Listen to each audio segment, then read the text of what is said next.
Hola, buenos días, buenas tardes o buenas noches. Mi nombre es Andrés Parodi. Yo soy estudiante de veterinaria y ayudante en el departamento de anatomía y voy a compartir con ustedes las grabaciones correspondientes a los contenidos de osteología de los miembros, tanto torácico como pelviano. Como ustedes saben, la anatomía o gran parte de la anatomía consiste en la observación y descripción de las diferentes estructuras que observamos. Y dicha descripción debe ser a la vez completa y lo más precisa posible. Y para esto nosotros nos valemos de algunos términos que son propios de esta disciplina y que por lo tanto es necesario no solo que los conozcamos, sino que también sepamos qué significan, por qué se utilizan, cuándo se utilizan, para de esta forma poder llegar a un entendimiento más profundo de esta disciplina.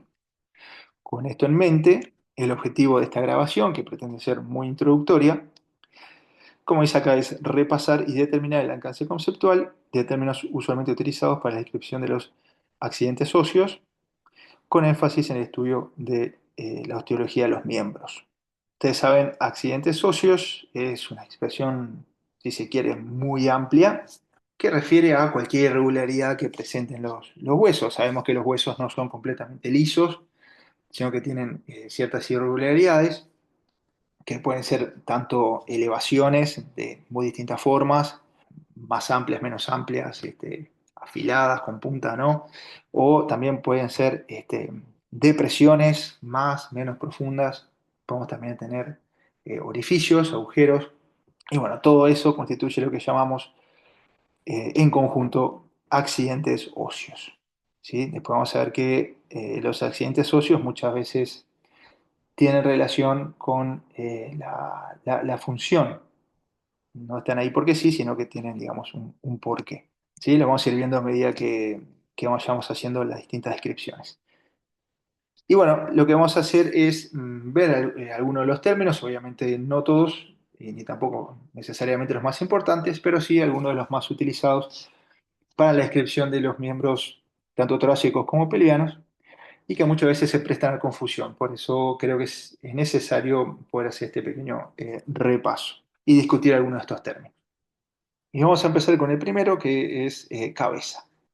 Algo que no mencioné, los accidentes óseos se clasifican en articulares, como su nombre dice, forman parte de una articulación, y accidentes óseos no articulares, que usualmente sirven, por ejemplo, para inserciones musculares, ligamentosas u otros, que después vamos a ir viendo. En el caso de la cabeza es un accidente óseo usualmente articular. ¿Y por qué usualmente? Tengan en cuenta que en esta disciplina no todo va a ser blanco o negro, hay excepciones, pero bueno, pero en general decimos o describimos como cabeza a un accidente óseo que es articular, que está en la extremidad de un hueso, por ejemplo, este caso que es un húmero, lo encontramos en la extremidad proximal. Recuerden que proximal en los miembros indicaba que está más cerca del tronco y distal era que estaba más alejado, ¿sí?, del tronco.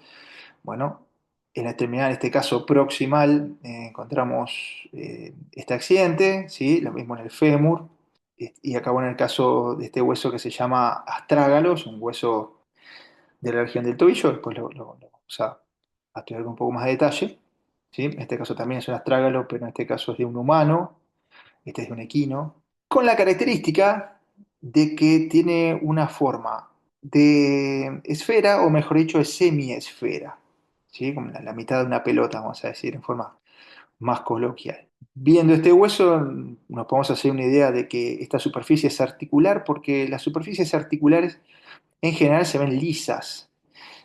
¿Por qué? Porque, bueno, nos interesa justamente que en el movimiento no haya rozamiento o haya menor cantidad de rozamiento posible. Entonces, en las articulaciones, por lo menos en las articulaciones móviles, las superficies articulares tienden a ser lisas. De todas formas, in vivo van a estar cubiertas además de un cartílago, que se llama cartílago articular, que es de tipo hialino, que lo vemos acá, por ejemplo, en esta representación, vemos acá como la cabeza, en este caso del astragalo, está cubierto por este cartílago hialino, ¿sí? Esta estructura blanca nacarada, ¿no? Que después van a estudiar entonces con más detalle cuando vean artrología.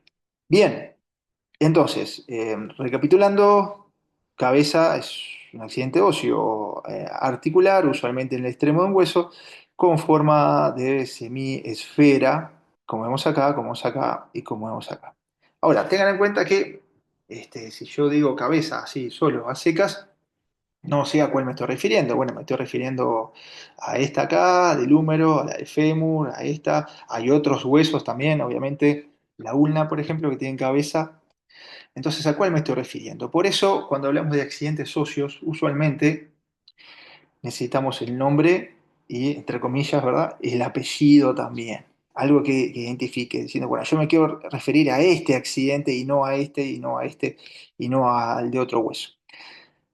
Por lo tanto, no voy a decir cabeza, voy a decir cabeza del húmero, voy a decir cabeza del fémur y voy a decir cabeza del astrágalo, ¿sí? Cabeza del astrágalo.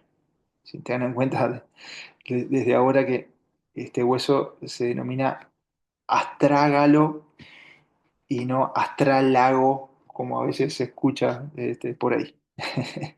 Bien, astrágalo. Muy bien. Generalmente, diría que casi siempre cuando tenemos una cabeza, por detrás tenemos un cuello. Entonces, esto es un cuello, lo mismo, necesitamos el apellido, cuello del húmero. Esto es un cuello, bueno, cuello del fémur, y este es el cuello del astrágalo. Como quien dice, bueno, Leonardo da Vinci, ¿no? Leonardo de la ciudad de Vinci. Bueno, esto es lo mismo, ¿no? Cuello, pero ¿de dónde? ¿De dónde vive este cuello? Bueno, en el húmero, cuello del húmero, tal, y así. Tengan en cuenta que hay huesos que tienen cuello y no tienen cabeza, por ejemplo, la escápula, podría ser ahí un ejemplo. Que usualmente no hablamos de cabeza de la escápula, después lo vamos a ver ahí con más detalle. Pero generalmente cuando tenemos una cabeza en un hueso, tenemos un cuello que siempre está por detrás delimitándolo. ¿Sí? En algunos casos más marcado, otros casos menos, pero casi siempre está. Bien, seguimos.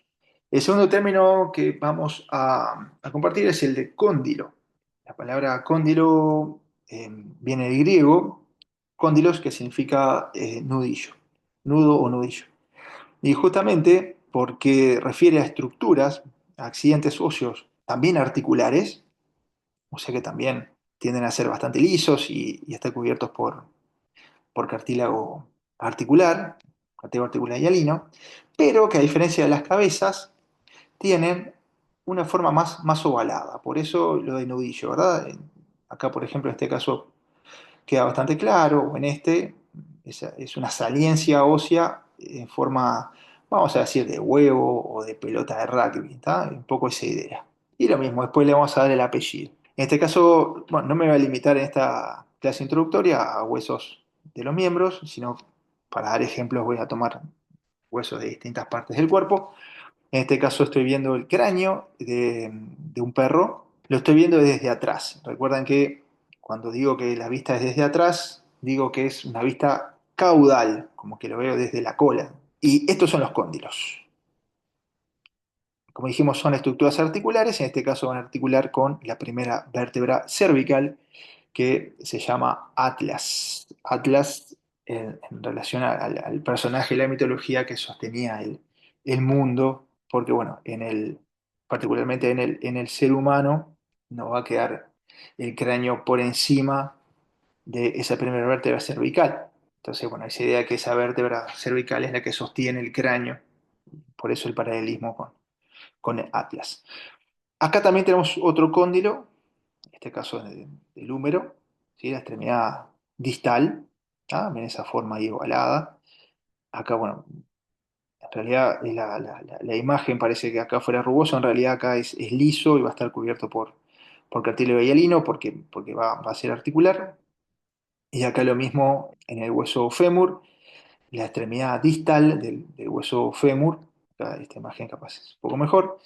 Ven acá tenemos este cóndilo, ¿ah? Que es el cóndilo lateral, el que está más hacia afuera, digamos, decíamos que era el lateral, y acá se asoma otro cóndilo que está hacia adentro, que le llamamos cóndilo medial, ¿ah? En este caso, cóndilos que van a articular con la tibia. Aquí no les dije el apellido, ¿cómo hacemos para referirnos específicamente a este cóndilo y no a este o a este. Bueno, este cóndilo pertenece a un hueso del cráneo, que es el hueso occipital, que es el hueso más caudal, ¿verdad? Del cráneo, que está todo acá, todo esto así, ¿sí? Por eso estos son los cóndilos occipitales, que están delimitando un agujero.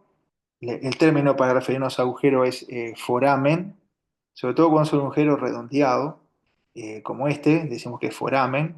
A veces cuando es un agujero más alargado, más ovalado, se le llama incisura. Algunos autores hacen esa diferencia, pero bueno, en este caso es un agujero redondeado, entonces es un foramen. Ahí tenemos otro término más, que como es el más grande de los forámenes que hay en el cráneo, que hay muchos, se le llama foramen magno, ¿sí? Como el foramen más importante, más grande, ¿sí? Como Alejandro Magno. Bien, vamos a continuar con el nombre o el término que usamos para escribir otra estructura ósea, que es el de tróclea, muy utilizado. Lo encontramos en diferentes huesos, en este caso nuevamente es un astrágalo, igual que acá, ¿verdad? Esto sería una tróclea, ¿sí? La tróclea de astrágalo. ¿Sí? Ese término entonces tróclea, que viene del latín troclea con H, que significa polea. Y justamente esa idea, ¿no? Una estructura ósea que tiene forma de polea, donde te va a tener un surco central que va a estar limitado por dos vertientes a cada lado, ¿sí? O dos elevaciones a cada lado. Tiene esa forma así como de diablo, se dice a veces, ¿sí? O forma de roldana o forma de polea.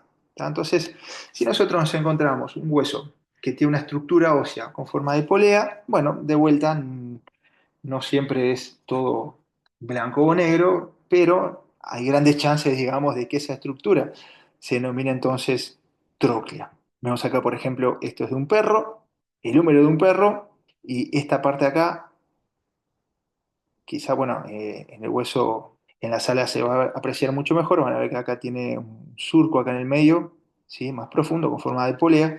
Entonces, esto es una tróclea. Y como está en el húmero, tróclea humeral o tróclea del húmero. Y lo mismo, bueno, acá en el fémur, acá ven esto acá, esto que tiene forma de polea, también es la tróclea, entonces del fémur.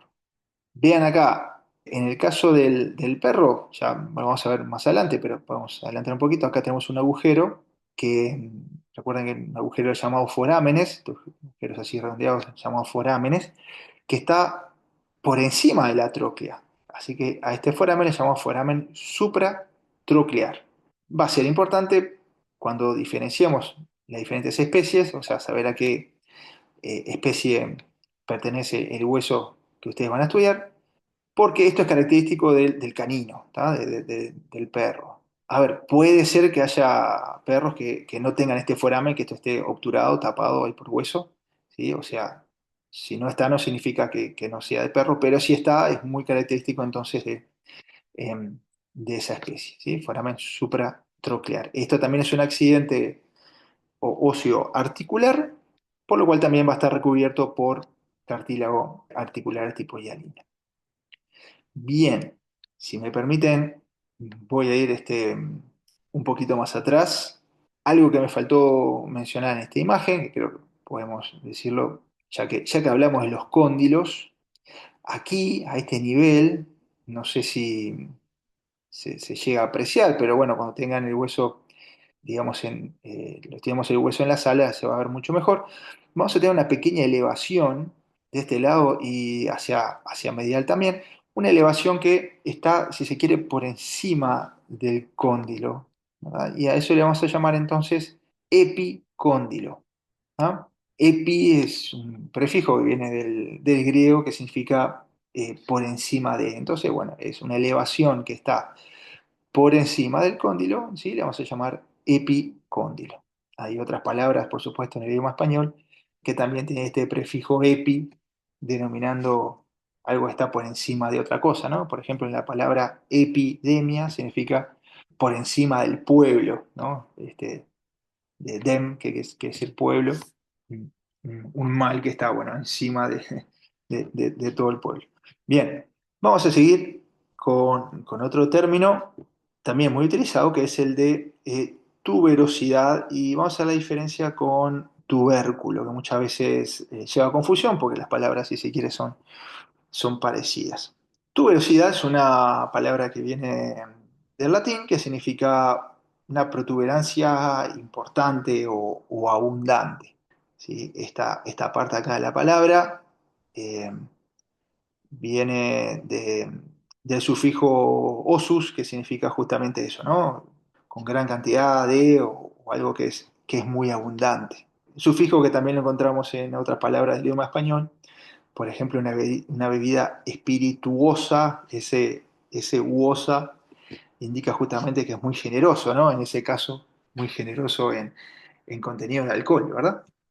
Y bueno, entonces refiere justamente a una saliencia ósea, una protuberancia, una hinchazón, si ustedes quieren, como una hinchazón del hueso, pero que es generalmente grande, importante, ¿no? Y tenemos un montón de ejemplos. Vamos a ver por acá, este es un ejemplo bastante claro, ¿sí? De lo que es una tuberosidad que esto sería caudal, esto sería craneal, acá sería proximal y acá sería distal. Esto es un hueso que se llama calcáneo, que forma parte, podemos estudiar con más detalle, forma parte del tobillo también, ¿sí? Y esta justamente es la tuberosidad del calcáneo o tuberosidad calcánea, ¿sí? Esta estructura acá, esta saliencia acá importante. Aquí en esta tuberosidad se va a insertar un tendón, que de hecho es el tendón más grande, más importante del cuerpo, que es el tendón calcáneo común. Algo que también necesitamos mencionar es que la tendencia actual es a eliminar los epónimos de la terminología anatómica. Epónimo sería darle nombre propio, nombre de una persona a una estructura anatómica. Por ejemplo, si yo le digo tendón de Aquiles, todos sabemos a qué nos estamos refiriendo. Bueno, justamente ese tendón calcáneo común es lo que antiguamente se llamaba tendón de Aquiles, por lo menos en lo que es la anatomía humana, y que bueno, hoy por hoy se trata de evitar los epónimos, así que le llamamos tendón calcáneo, o en el caso de los animales, tendón calcáneo común. Bien, pero tenemos muchos otros ejemplos de tuberosidades. Vamos a ver, por ejemplo, esto es un hueso de la cadera, es el hueso coxal, ¿sí? En este caso de un bovino. Por supuesto que las imágenes no están en escala, ¿no? Esto es en escala, esto es mucho más grande, esto es mucho más chico, por supuesto.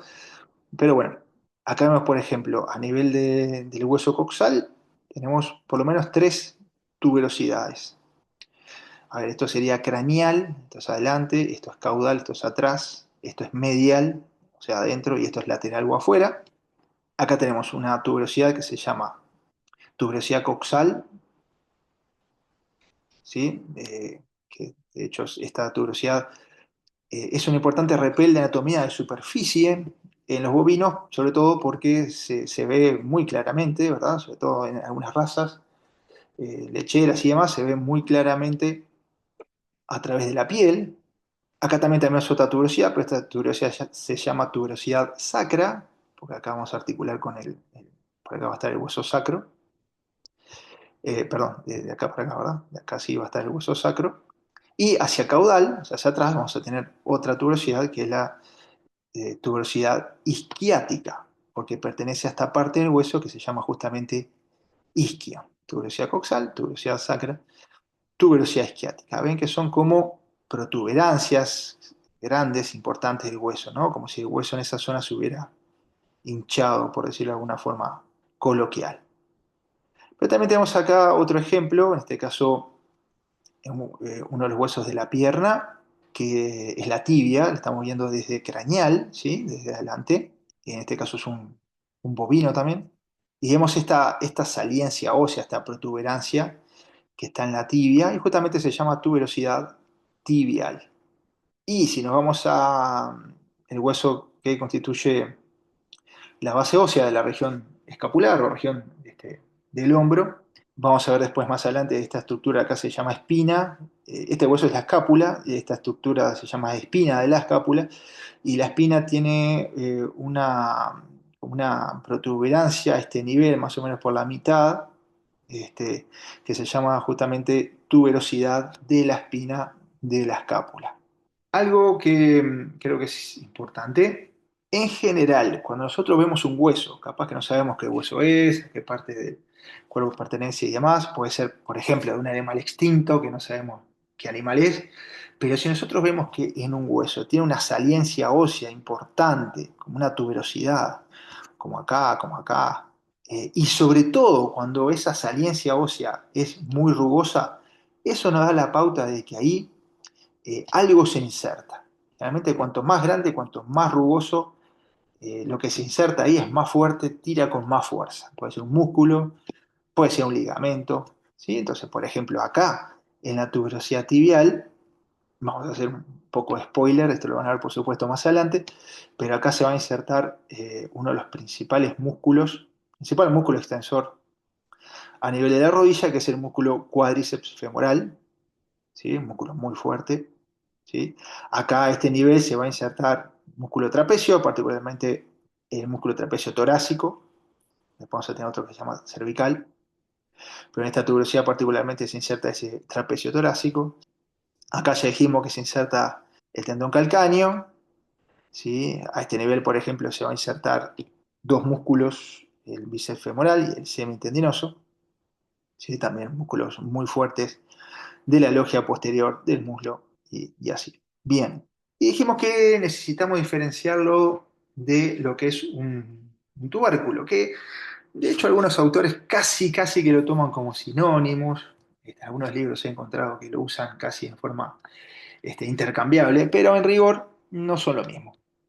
Un tubérculo sería como una protuberancia, pero que es más chica, más pequeña, ¿sí? A mí me gusta decir que, bueno, que es como un botoncito óseo, no tan marcada como una tuberosidad. Entonces acá traje tres ejemplos. Acá estamos en la escápula, nuevamente, ¿sí? Acá esto es lo que sería, digamos, la tuberosidad de la espina de la escápula, pero si nos vamos a esta región más distal, vamos a ver como una pequeña elevación, como un botoncito óseo, que justamente es un tubérculo. Pero dijimos, bueno, ese es el nombre, ¿cuál es el apellido? El apellido en este caso se le da por su ubicación. A ver, si nosotros miráramos, que ahora en la próxima grabación lo vamos a ver con más detalle, pero si nosotros miráramos desde acá abajo, esta pequeña, ¿no? Esta pequeña escotadura acá, ¿sí? Si nosotros miramos desde abajo, vamos a ver que ahí hay una superficie articular que se lo ha comparado con un ojo y particularmente con una pupila. Y por eso se le llamó cavidad glenoidea. Cavidad glenoidea significa cavidad con forma de pupila, justamente, ¿verdad? Que es la que está acá abajo. Entonces, este tubérculo está por encima de esa cavidad glenoidea, ¿no? Entonces se llama tubérculo supraglenoideo de la escápula. Ese es el nombre correcto. Ustedes me dirán, a ver, esto acá es eh, craneal, esto acá es caudal, y ustedes me podrán decir, tienen razón, pero bueno, este tubérculo tiene pinta de estar más hacia craneal que hacia arriba, ¿no? De la cavidad glenoidea que está por acá, ¿cierto? Está más como hacia adelante que hacia arriba. Sí, tengan en cuenta que en el vivo en realidad la posición de la escápula no es tan así, tan vertical, sino que está un poquito más oblicua, pero de todas formas seguiría estando más hacia adelante que hacia arriba. Yo entiendo que se le da ese nombre porque en el ser humano, recuerden que la anatomía humana precedió por varios siglos a la anatomía animal, en el ser humano este tubérculo justamente queda por encima, bien por encima de la cavidad glenoidea, porque estaría en el ser humano este borde, digamos, quedaría hacia arriba, ¿tá? Hacia dorsal. Entonces, bueno, que entiendo que por eso, por paralelismo, digamos, de lo que sucede en el ser humano, bueno, quedó el nombre de tubérculo supraglenoideo, por más que en los animales quede más hacia adelante que hacia arriba. Bien, de vuelta, cuando tenemos una elevación ósea, sobre todo cuando es rugosa, de hecho, después lo pueden ver en los prácticos, de hecho, es rugoso, es muy rugoso. Bueno, no da la idea de que, bueno, probablemente algo ahí se inserte, y de hecho sí, aquí se inserta un músculo que es el músculo bíceps braquial. Volvemos a este hueso, que este hueso ya lo habíamos visto, que es el hueso coxal, también llamado en algunos lados hueso ilíaco, o en algunos textos un poco más antiguo, hueso innominado. ¿Por qué? Porque muchas veces los anatomistas trataban de comparar las distintas estructuras anatómicas, sea un hueso o sea otra estructura, con distintos elementos de la vida cotidiana para poder ponerle nombre. Pero en este caso veían este hueso muy irregular, no se parecía a nada, entonces dijimos, bueno, ¿cómo le ponemos a este hueso que no se parece a nada? Y bueno, vamos a ponerle hueso sin nombre. Y bueno, eso significa hueso innominado. Digo, pues, lo pueden leer por ahí en alguna bibliografía bastante antigua, ¿no? Pero bueno, el nombre actual es entonces coxal, o enteramente hueso ilíaco. Y además de las distintas tuberosidades que ya las vimos, vamos a tener este pequeño tubérculo, que en este caso el apellido refiere a la estructura que se inserta acá, que es un músculo que se llama psoas menor. Entonces, ya que acá se inserta el músculo psoas menor, se llama tubérculo del psoas menor. ¿Sí? Ese es el nombre. Y otro ejemplo, de vuelta hay mucho más, pero bueno, en el caso de este hueso que es una costilla, nosotros tenemos esta pequeña saliencia ósea con un botoncito óseo, ¿sí? Que sobresale acá, que se llama justamente tubérculo, y como forma parte de una costilla, se llama tubérculo costal. Dicho sea de paso, ya que estamos, la costilla tiene una cabeza que es esta acá, ven que está en un extremo, tiene forma bastante circular, esférica, ¿sí? Con un poquito de imaginación. Tiene un cuello, o sea, esta no es la excepción, tenemos cabeza, cuello, y después tenemos el tubérculo, ¿sí? Y después el cuerpo de la costilla. Y acá, bueno, ya que estamos, describimos acá, tenemos un agujero, los agujeros los llamamos forámenes.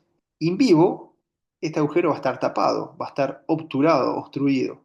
Por eso al agujero se llama agujero o foramen obturado, o también foramen obturatriz, aparece también en algunos libros con ese nombre, ¿tá? Y la membrana que lo tapa se llama justamente membrana obturatriz. Muy bien, vamos a ver otro término que hasta donde se limita a la descripción de accidentes óseos del fémur. No recuerdo por lo menos en este momento otro hueso en donde se utilice, salvo del fémur, que es el término de trocánter, que viene del griego, ¿tá? Como está acá, que significa el que hace correr. Bueno, ahora vamos a ver cuáles son y después discutimos un poquito el nombre. Capaz que no queda del todo claro. Pero en fin, en rigor serían como tuberosidades, ¿verdad? Como elevaciones así grandes. Está acá, está acá. Pero bueno, particularmente, como les digo, en el fémur se le escribe con este nombre, ¿sí? Trocánter. Pero ven acá que tenemos, acá señalé tres. Esto que estamos viendo es un fémur, particularmente un equino. Lo estamos viendo desde adelante, o sea, desde craneal, ¿sí? Esto es lateral, esto es medial, obviamente esto es proximal y esto es distal. Acá hay una polea, que las poleas dijimos que se llamaban trócleas.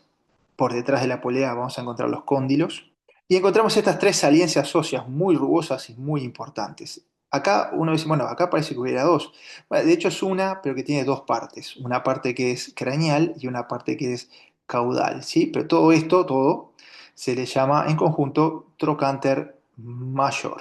Sepa de ya que en anatomía, no siempre, pero en general, cuando tenemos una estructura mayor, vamos a tener una estructura menor. Así que sería esperable que tuviéramos un trocánter menor, sí, de hecho lo tenemos, que es este acá. Esta saliencia ósea, sí, después lo van a ver en el práctico, muy rugosa. Y en el equino vamos a tener un tercer trocánter que se llama justamente así, tercer trocánter, que alguna otra especie, algunos autores dicen que otras especies también lo tienen, pero en todo caso vestigial, o sea, muy poco desarrollado. Lo único que tiene el tercer trocánter así tan marcado es el equino. Y de hecho esto nos ayuda a diferenciar claramente a qué especie, ¿está bien? Pero bueno, entonces, recapitulando, trocánter mayor, trocánter menor, tercer trocánter desarrollado solamente en el caso del equino. Estas saliencias óseas rugosas ya nos tienen que llevar a pensar de que probablemente acá se insertan estructuras importantes que tiran del hueso con fuerza y de ahí esa rugosidad, ¿verdad? En la inserción. Y de hecho sí, a nivel de trocánter mayor se insertan algunos de los glúteos, músculos muy, muy fuertes, se insertan músculos profundos de la cadera, músculo piriforme y demás, obturadores. A nivel del trocánter menor se va a insertar un músculo que se llama iliopsoas, ¿sí? O psoas ilíaco, también en algunos libros lo mencionan así también. Y a nivel del tercer trocánter se va a insertar otro glúteo que es el glúteo superficial. Ahora, volvemos acá. Bueno, por qué trocánter? Bueno, la primera parte de esta palabra, el troca, viene justamente de tróclea, que ya la vimos, que significa polea, y el sufijo indica el que hace la acción de. Entonces, bueno, esa idea de que por acá corren tendones importantes, de músculos importantes, fuertes, y que estas estructuras serían las veces de polea, digamos, para esos tendones. Entonces, bueno, aparentemente es por eso que se le llama trocánter. Y bueno, ahí también los músculos que se insertan acá son muy importantes en la marcha y en la carrera. Bueno, también eso puede tener algo que ver, no lo sé. Pero bueno, sería entonces un poquito por ahí. De vuelta, tengan en cuenta, entonces, cuando tenemos una estructura que es mayor, trocánter mayor, usualmente esperamos que haya una estructura menor, en este caso trocánter menor. Como está solo en el fémur, no es necesario trocánter mayor del fémur, podemos decirlo, pero no sería necesario, no sería estrictamente necesario. Pero esa lógica también la vamos a encontrar en otros elementos y eso nos va a ayudar también a orientarnos. Por ejemplo, si tenemos una estructura que es ventral, esperamos tener una estructura dorsal. Por ejemplo, tenemos un músculo que se llama serrato ventral, que lo vamos a mencionar en la próxima grabación. Y entonces dice, bueno, probablemente si hay un ventral haya un dorsal, de hecho hay dos serratos dorsales. Si tenemos un externo, como el oblicuo externo, músculo oblicuo externo, esperamos tener un interno, tenemos un músculo oblicuo interno. Si tenemos algo que es cuadrado, algo que se adjetiva como cuadrado, por ejemplo el músculo pronador cuadrado, probablemente tenemos algo que se adjetive como redondo, y de hecho tenemos un músculo pronador redondo, y así sucesivamente. Entiendo yo que de repente empezar a hacer esas asociaciones, ¿no?, nos va a ayudar también a ir recordando, ¿tá?, las distintas estructuras. Muy bien, y por último, vamos a ver este término muy utilizado, que es el de proceso. Proceso viene del latín, processus, que significa prolongación o proyección, como dice ahí. Le puse acá entre paréntesis apófisis. ¿Por qué? Porque anteriormente me estoy refiriendo hasta hace pocos años atrás, este era el término que utilizábamos para referirnos a estas estructuras, pero la terminología anatómica internacional actualmente sugiere dejar de lado, no utilizar más este término apófisis y utilizar sí proceso. Entonces, si la idea es no utilizarlo más, ¿por qué se los menciono? Bueno, porque en muchos libros, no tan viejos, sino de hace pocos años atrás, incluso varios de los libros que recomendamos para este curso, van a encontrar que aparece como apófisis y no como proceso. Tengan en cuenta que es lo mismo, o sea, son sinónimos si se quiere. Lo que pasa es que apófisis es un término que deriva del griego y la tendencia es a utilizar cada vez más términos que deriven del latín. Esa es una de las razones por la cual se prefiere entonces este término y no el otro. ¿Tá? Pero bueno, ¿a qué refiere entonces este término? Proceso. Bueno, es, como dice acá, una saliencia ósea, pero prolongada y muchas veces termina en punta. A ver, voy a intentar dibujarlo. Se eleva y baja a una cosa, ponerle acá así. Bueno, más o menos, más o menos. Es como que no hay una solución de continuidad, digamos, en la línea del horizonte del hueso. O sea, viene acá y acá hay como una protuberancia, una elevación, como si fuera un cerro, imagínate, sí, pero es algo como que es una continuación, digamos, de lo que venía. A esto le llamaríamos, como vimos, tuberosidad. ¿Está bien? Esta elevación, este hinchazón. Muy bien. Ahora, si yo tengo algo parecido, pero es más así, como un botoncito óseo así, una cosita así, bueno, eso probablemente sea más un tubérculo, ¿sí? Si encontramos algo con esta forma, probablemente se le llame con ese nombre. Mientras que lo que vamos a ver ahora, que es un proceso, Es una saliencia, pero más marcada, más puntiaguda. Viene, vamos a suponer que viene el hueso acá, ¿sí? Más o menos, ¿tá? Y de repente sale así para arriba, como una punta, ¿sí? Como que rompe, digamos, con la línea del horizonte que venía, ¿sí? Y luego, bueno, continúa con más o menos como venía. Bueno, una cosa así da más la idea de esto, ¿verdad? De un proceso, de una prolongación. Y acá tenemos un montón de ejemplos, ¿sí? Vamos a ver algunos de los miembros, pero otros de otras regiones del cuerpo, algunas que ya las estudiaron. Entonces vamos a ver, por ejemplo, en el cráneo tenemos un montón. Vamos a ver alguna de ellas. Entonces, por ejemplo, bueno, ustedes esto ya lo vieron, ya lo conocen. Este es el cráneo de un perro, ¿sí? Nos damos cuenta que es de un perro y no de otra especie, de un pequeño rumiante, por ejemplo. Bueno, por los dientes, pero además porque en lo que es la órbita ocular hacia dorsal ven que no está completa. Bueno, en rigor, o sea, en el animal vivo va a estar cerrada, entre comillas, por un ligamento acá, ¿verdad? Pero cuando vemos solamente la parte ósea queda entonces esta solución de continuidad. Mientras que en el pequeño rumiante, el ovino, esto estaba todo cerrado, vamos a decirlo, ¿está? Pero bueno, aquí nos quedan estas dos protuberancias, ¿ven? Dos procesos, ¿sí? Estas dos saliencias como puntas óseas, ¿no? Vamos a ver o repasar el nombre. Nosotros sabemos que este arco se llama arco cigomático, que dicho sea de paso, arco cigomático significa arco con forma de yunque, que bueno, de hecho, creo que está bien, creo que me convence, creo que tiene forma de yunque, estoy de acuerdo. Con un poquito de imaginación, por supuesto. Y acá tenemos este proceso que pertenece al arco cigomático y que está apuntando hacia este hueso acá, que es el hueso que forma la frente, que es el hueso frontal. ¿Tá? Entonces, este proceso que forma parte del hueso cigomático, que apunta al hueso frontal, se le llama proceso frontal del cigomático. Apunta hacia el hueso frontal y forma parte del arco cigomático. ¿Y cómo le llamamos a este otro proceso acá está acá? Que apunta hacia el cigomático, hacia el arco cigomático, pero forma parte del hueso frontal. Proceso cigomático del frontal.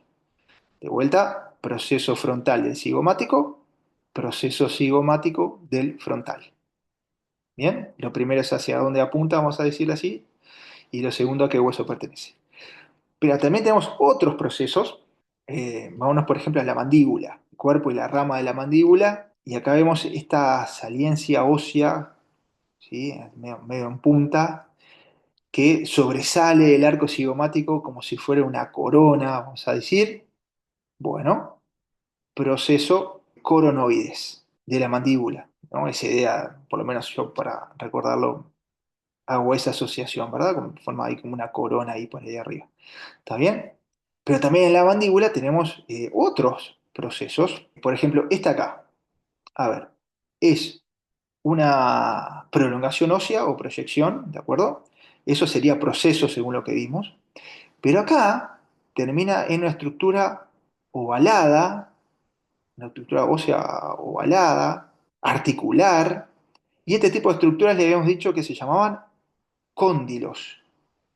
Entonces, ¿cómo le llamamos a todo esto? Un proceso, pero que termina en un cóndilo. Proceso condilar, ese es el nombre, proceso condilar. Y en el caso particular del canino, vean acá y encuentran este otro proceso, ¿verdad? Esta saliencia ósea, esta prolongación, que está justo en el ángulo ahí de la mandíbula. Sabemos a qué especie pertenece, ¿tá? Pues, pero esta especie se llama proceso angular. Básicamente vamos a tener que diferenciar por un tema de tamaño, con los materiales que tenemos en el práctico, vamos a diferenciar lo que es canino de pequeño rumiante. Y bueno, sabemos que si tiene proceso angular es un canino y no va a ser un pequeño rumiante que no lo tiene. Bien, y acá, bueno, finalmente tenemos otros dos procesos más. Vean que decimos proceso, ese es el nombre, digamos, después le damos el apellido. El apellido siempre nos da una pista de la estructura, así que tengan en cuenta eso para ir asociando, ¿verdad? y no aprenderlo de memoria, sino tratar de hacer asociaciones, eso nos va a ayudar. Por ejemplo, acá tenemos esto acá, ¿ven? Tenemos una saliencia ósea, una prolongación ósea, ¿sí? O sea que esto es un proceso y que se encuentra por detrás de esta articulación entre el cóndilo del proceso condilar, ¿tá? Y esta cavidad articular de este hueso que es el temporal. ¿Tá? Esta articulación, la que permite, digamos, abrir y cerrar la boca, es la famosa articulación ATM o articulación temporomandibular, ¿sí? Que tanto trabajo le da a los odontólogos, ¿verdad? La famosa ATM. Bueno, este proceso que está por detrás de esa articulación se llama justamente proceso retroarticular, ¿no? Está detrás de la articulación, proceso retroarticular. Y finalmente, esta otra prolongación ósea, punta ósea si quieren, ¿sí? También es un proceso justamente. ¿Cuál es el apellido? Lo vamos a encontrar al lado de esta estructura que ya le habíamos visto, que se llaman cóndilos, los cóndilos occipitales, ¿recuerdan? Bueno, entonces, ¿cómo le llamamos? Un proceso que está al lado de los cóndilos. Procesos paracondilares, ¿no? Para significa al lado de. Proceso paracondilar justamente porque es una punta ósea que está al lado de un cóndilo. Bien, bueno, hay otros procesos en el cráneo también. Si nosotros los vemos desde abajo, veríamos los procesos pterigoides, empieza con PT, ¿verdad? Pterigoides, que significa que es un proceso con forma de ala. Nunca le vi la forma de ala, pero bueno, se supone que tiene forma de ala, ¿tá? Y demás. Pero bueno, vamos a otro hueso. Por ejemplo, esto acá que ya lo habrán visto es, por supuesto, una vértebra, en este caso de la región torácica. Y vemos esta saliencia ósea, esta prolongación ósea que se le ha comparado con forma de espina, por eso se llama proceso espinoso. Y después hay procesos que salen hacia los laterales, transversales con respecto a la longitud del animal, por eso se llaman procesos transversos, ¿sí? Proceso espinoso de las vértebras y proceso transverso, ¿no? En estas saliencias óseas, de vuelta, cuando tenemos un accidente óseo, en general, no siempre, pero en general, estas saliencias óseas así tan marcadas, cuando no son articulares, sirven de inserción a músculos, ligamentos, ¿sí? Otras estructuras, ¿sí? En este caso, en esta apófisis se van a insertar distintos músculos y ligamentos, bueno, que después lo vamos a ir viendo, ¿tá? Lo mismo en estas otras acá, en esta, ¿sí? Por ejemplo, que también se van a insertar músculos y demás.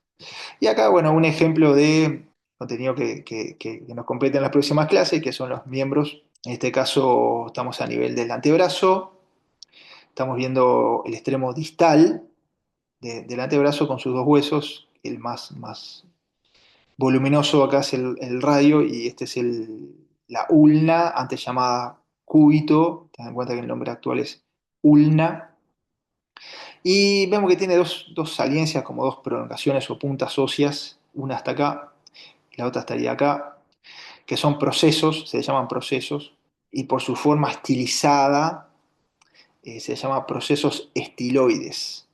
Pero como este es estiloides y este es estiloides, hay que darle un segundo apellido, entonces proceso estiloides del radio, proceso estiloides del cúbito, o de la ulna. Bueno, uno puede decir, bueno, yo no le veo mucho la forma estilizada, que digamos, está, puede ser. En realidad cuando uno lo ve en la anatomía humana, sí, ahí es un poquito más claro, esa forma así, más estilizada, ¿sí? Entonces ahí cobra un poquito más de sentido. Tampoco tanto, pero bueno, es un poquito más claro que acá. Pero el nombre permanece, hay varios ejemplos que el nombre, digamos, se acuñó para estructuras de la anatomía humana y que luego, bueno, por arrastre, por decirlo de alguna forma, muy entre comillas, el nombre se mantuvo para la estructura animal, aunque muchas veces en los animales el nombre no describa de forma muy precisa, ¿no? Lo que se está mencionando. Bueno, muy bien. Obviamente que hay muchos más términos que vamos a tener que conocer, pero bueno, eso lo vamos a ir viendo, ¿sí? A lo largo del estudio de los diferentes huesos, ¿tá? Lo que es una línea, lo que es una eminencia y bueno, varios más. Pero bueno, entiendo que estos son los más importantes. Nada, espero entonces que esta tutoría sea de ayuda y nos vemos entonces en el próximo video. Muchas gracias.